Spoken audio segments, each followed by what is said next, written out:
Hello, driving intelligence community. Well, I'm back again. Been out to the dump, taking some recyclables there, and right there in front of the recyclable is a zero gravity chair. It's in perfect condition, except that it needs a new cord. That's a $60 chair. You can get new cords to completely record it for $8 on Amazon, $8 or $9. I'm just simply amazed at what people will throw away. The fabric is in excellent condition. 3 of the 4 cords are in excellent condition. This comes with 4 new cords. I'm going to replace it and put it on my dock.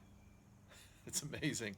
For those of you that throw your good stuff away, thank you. I'm getting good use out of it. You can see this is absolutely perfect. 1 cord is broken, ends up in the trash. Here are the new cords. I'm going to put one on and get some great use out of this.